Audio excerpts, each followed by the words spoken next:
Hello and welcome to the Pig and Whistle Tales from Azeroth. As always here at the Pig and Whistle Inn in Stormwind, I go through a variety of subjects with regards to World of Warcraft. So grab a bottle or a pint, sit back and enjoy. This midweek episode will be going over the questing of the latest, expansion, and I'm going to be giving my sort of opinions on the first couple of zones of the expansion, this being the Isle of Dawn and the Ringing Deeps. Now, you might be thinking, well, I'm not giving my opinion on Hallowfall and Ajkehet. No, the Nerubian zone. I forget the name of the Nerubian zone, which I will not forget when I next do this. But it's because I have not fully quested in them yet. Okay, I'm very slow at questing.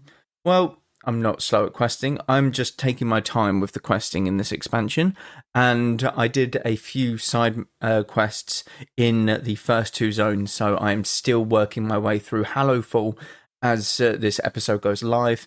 I'm probably just gone out of it as this episode goes live, to be honest.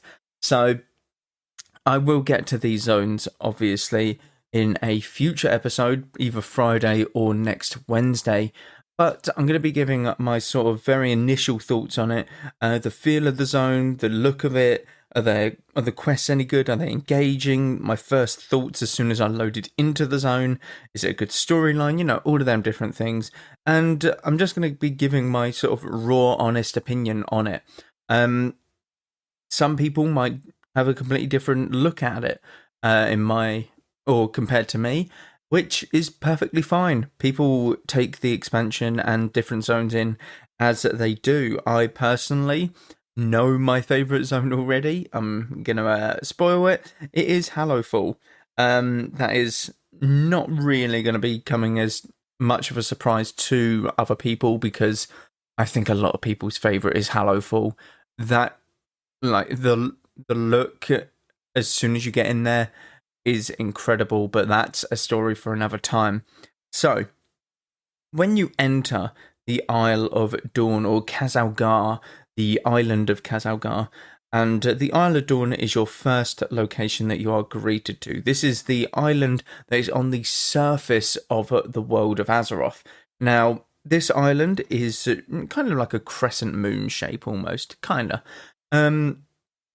But it's very open.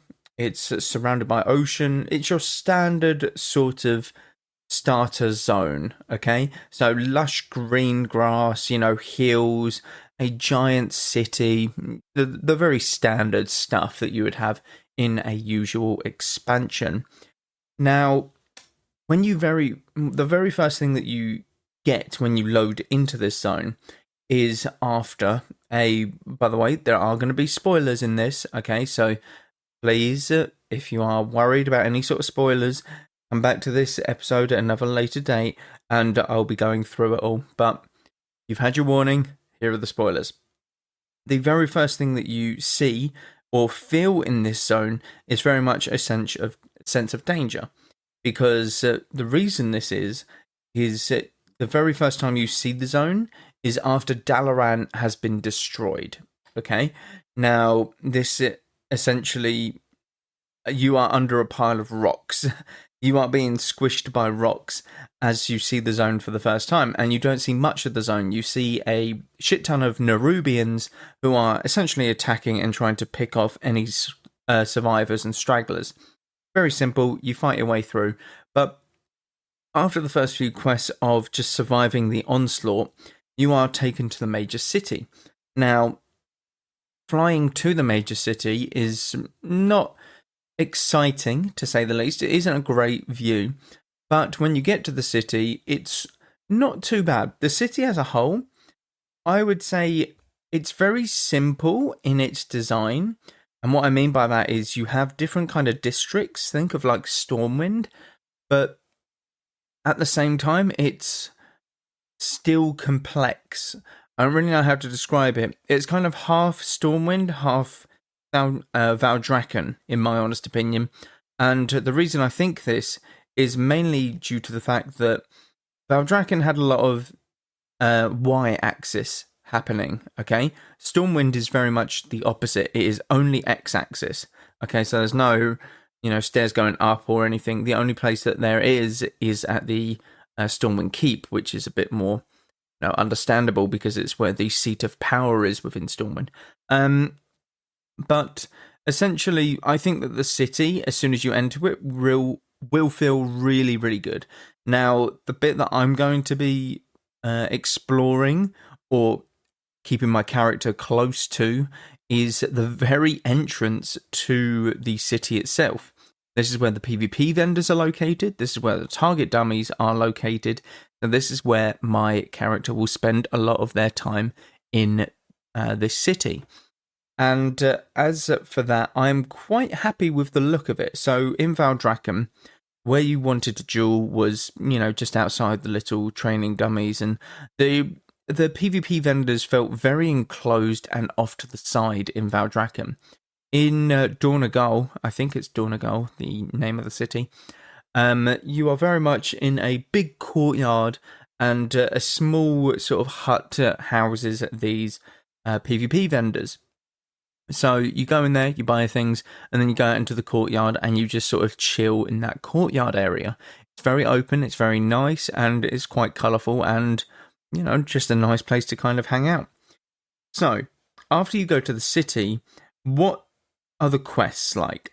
Okay, so these quests, after the original sort of several to teens of quests of dealing with Dalaran stuff, you are sent on a mission to sort of, essentially, you get the layout of what's happening in the zone itself. I'm trying to avoid as many spoilers as I can for those that haven't played. So, if it sounds a bit weird, you kind of have to bear with it, I'm afraid. I'll give my best descriptions on like how quests feel and stuff, but I won't be going into specifics with the lore and stuff because there are some big lore like things. Especially when it comes to like Hallowfall, I've been noticing a lot of lore bombs that have been dropped, but we'll get to that when we get to that. So quest-wise, are the quests engaging? The quests are as engaging as they can be. I will have to say that the ones that take you into the delve, the very first delve that you do, it's actually quite enjoyable, the delve. Now, this is because it's something completely different. The quest to do the delve, obviously, you go into this sort of mini dungeon and, you power through, you save who you need to save, you go through it with your brown Bronzebeard, who's your little companion and stuff. You go through all of that. And after you get some gear, you get some XP, you get all of the bells and whistles that you usually get. This is actually a really nice, like, sort of way to cut up the questing. And I thought that this is going to be really, really annoying. I thought, oh my god, I have to do a delve. I'm being forced to do a delve. Now, I do have to say, or state, this is the only delve quest that is mandatory to carry on the quest line, the main quest line. It is the only delve that is mandatory in the entire main quest line, okay? I liked it because it broke up the sort of, the usual go and gather some herbs to heal this person or go kill these things because they're overrunning a certain like campsite or town or anything like that. So it's a real nice change of pace, to be honest. And to have your very own instanced content, which was soloable with just Bran Bronzebeard, or you can do it with a duo or a trio or however many people you want, up to 5, I believe. I'm not sure if you get Bran if you do it with 5 people, but who knows. That's what makes it quite good. And I do have to say that my initial questing in the Isle of Dawn wasn't as engaging as I would hoped it to be. Now, when I got past a certain stage and into the second zone, that's when it became more sort of engaging for me. And this is a big problem. I think that you need to lead with a very strong foot. And I don't think they do that with the Isle of Dawn. I think they put the Dalaran stuff at the very start of the expansion to sort of hook you into it and be like, oh shit, we're under attack by this thing. We need to get to the bottom of this. Quite literally, we're going to the bottom of the island that we're exploring currently. But yeah, that's kind of the disappointing factor of the Isle of Dawn, that it doesn't have that immediate engagement that I think some other zones can do. So, for example, if you look at Let's take a quick break. Do you like video games, podcasts, and reminiscing?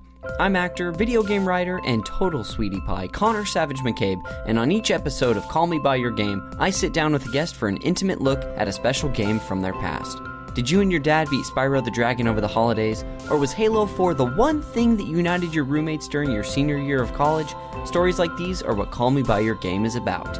From video game content creator Janet Garcia to Hades voice actor Courtney Vinay's, I interview wonderful comedians and game industry friends about these memories. Check us out wherever you get your podcasts, and maybe someday you'll call me by your game.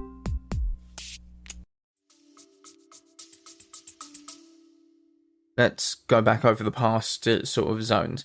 Waking Shore, I don't think they hit it off with the Waking Shore, although when you got your dragon riding, that was a pivotal point within your campaigning, and that's really, really good.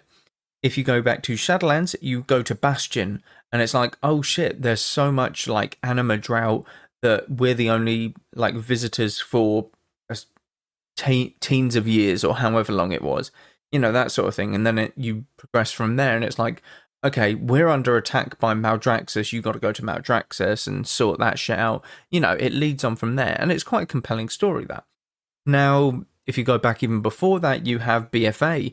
BFA, you had the introduction of the Coltiran capital in Boralis, and then you had, on the opposite faction for Horde, you had Zuldazar, which is the literal troll empire, and like where their seat of power is, which is really cool. It's really engaging. Before that, what was it before that? Legion. Legion was out of this world, honestly. You could pick any of the zones, like, what was it? Stormheim, Azuna, Val'sharah, and High Mountain. All four of them, quality. Absolutely quality to get you started, like going into the expansion. Even before that, Warlords of Draenor, Shadow Moon Valley, and Frostfire Ridge for both Horde and Alliance respectively had their like ups and downs, but they weren't bad. This one just didn't capture me. I don't know why. There isn't a specific point within the questing where it's like, oh, this is cool, oh shit, this is bad, you know, that sort of thing. There wasn't a sort of defining moment within the starting zone apart from the very beginning, but the very beginning isn't actually happening within the zone itself, if that makes sense. So I think it lacks the engagement a tiny bit. I think it definitely picks it up towards the later sort of zones, if I do say so myself. I think that the later zones really get the engagement perfect on the first thoughts, or the first like initial thoughts of it. And story-wise, I think it's very tough to judge it, because you're coming to a new island and you don't really know what's happening yet. You don't know the full ins and outs. So the story at the very start is tough to engage people. It's a very slow build-up. And the thing is, it's allowed to be a slow build-up because they have 3 expansions worth to help this come to a pinnacle and sort of put everything together. Now, they want to lay the foundations in the first zone, and I think that they do that very, very well. They lay out the stakes, they lay out what's happening, and how chaotic everything is for the Earthen at the moment. And that is further improved upon by the next zone, the Ringing Deeps. So, the first feel when going into the Ringing Deeps, you travel through this giant, and I mean ridiculously long hallway that just goes down into the ground. Okay, it's about it goes in yards, about 2,000 yards just down, and you know, around a little bit of a curve and stuff. It's very good that the way that they've done it. Okay, it is very, very impressive, and just this flight alone, going deep, like into the ground, this far deep, is really cool. It's something that we've not really discovered or done compared to Zaralak Caverns, and I think that it, is very, very cool. The look as soon as you get into the zone is a very much one of, oh, this is a shit show down here. Now, the colours are a bit less vibrant, to say the least. They are, your sort of mud colours, your browns, your anything along them lines. And you're going through a sort of storyline. It's very well lit due to candles and stuff. And you get the sense that you are just in a giant mine shaft. And this giant mine shaft is being controlled by someone who is a bit crazy. Let's just say that. We'll stop there with that spoiler. The quests that we get in here start off slow. They start off with the usual, go to the town, see if people need help, what's happening, all of that good stuff. Once it got to a certain point, I was like, yep, this is it. This is really good, okay? And this certain point happened with an NPC for me, which is really cool. I love when an NPC can just trigger you and it will change the entire zone into a good zone. Now, I'm not going to spoil this NPC. This NPC is one that people might not think is the one that is the trigger for me, but it's mainly because the voice of this NPC triggers something in my brain, and it makes me happy. That's all. So it's about not even that far into it, probably like a 10th of the way through questing, and I think that it's really, really cool that you stay with this newish character throughout, and he's helping you and stuff like that, and you establish sort of a foothold with this this person and the people that they are associated with, okay? And in doing so, you unlock different quests. Now, these quests that I did, these sort of side quests, were very good. One of them reminded me of a Borderlands quest, actually. So, in Borderlands, it's a FPS game. Essentially, there's a quest in one of the DLCs where you just listen to a grandma, okay? And obviously the joke is grandma takes so long to tell the story. I think in Borderlands it takes about 10 to 15 minutes. You just have to stand there next to grandma for 10 to 15 minutes and listen to her story. If you move too far away, it fails. Very simple. And one of these quests was to help certain people of this, not community, but this faction almost. And essentially, one of these people is Grandma, and essentially you just listen to her stories. Now, you go through each individual story, and it's like how I tamed a mole rat, or how I climbed to the surface, or, anything along very simple stories to sort of entertain children, to very cool ones where it's like, and that's why you shouldn't get trapped in a collapsing cave or something, that sort of stuff. And each story that you tell or that you listen to, it obviously teleports you and you're living the story. So you're doing the quest and like living the story as it's been told. But after each one, you see more and more people gather around Grandma and are listening to this story. So originally it's children, and then these earthens start to sit around, these intrigued like listeners, and they're just adult dwarves that are just sitting there listening to Grandma. It's quite cool, and it's a neat sort of interaction and take on a quest. I think that it's very cool, and I think that if you get the chance, you should at least go and listen to some of Grandma's stories. All right, that's all I'll say. It's towards the end of the main questing in that zone, so definitely keep an eye out for it. I think that it's very cool. My engagement within the zone, I said already, came from an NPC, but I think you can find a lot of engagement from the actual storyline itself, because you get into more of the dwarven side of stuff and the earthen. So the initial thoughts on the Isle of Dawn are, okay, let's fight back the Nerubians and stuff like that. Whereas this is very much, we need to awaken the earthens and, fix whatever machine it is that they have had broken essentially for a millennia or centuries or whatever it is. And, that's the sort of questing, and this is where the earthen come into play, the new playable race. And you get a lot more interactions with the sort of characters that we are familiar with. So Magni and Dagraan, Dagraan being the grandchild or grandson of Magni. And these are familiar faces which give you some sort of familiarity with who you're questing with. Okay, and I think that's what's kind of missing in Dawn of Gold, because you're questing with all of the, or Isle of Dawn, sorry, and that's because you don't have a familiar face that you're questing with. So whether it be Anduin or Illyria or, you know, Jaina, Thrall, anyone like that, you don't have that familiar face in the Isle of Dawn. But here in the Ringing Deeps, you do get them extra faces that you know, and you're like, oh, okay, I know this character. I'm a bit more comfortable running around doing quests with this character. It's a weird sort of thing, but it is what it is. As for the story-wise in the Ringing Deeps, it's a lot more engaging than the Isle of Dawn, because the Isle of Dawn is very much, okay, this is kind of what's happened, but we're not going to get into that yet. We're going to get into that in the next zone. Right now, we've got a shit show happening with Nerubians, and we need to beat them back, essentially. So I think it's a lot more engaging. It's getting more into the lore side of stuff, rather than just, let's kill these Nerubians, you know, that sort of thing.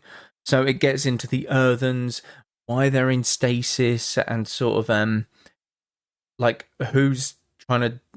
I don't want any spoilers. Who's trying to, like, fuck shit up, essentially, and, you know, go from there.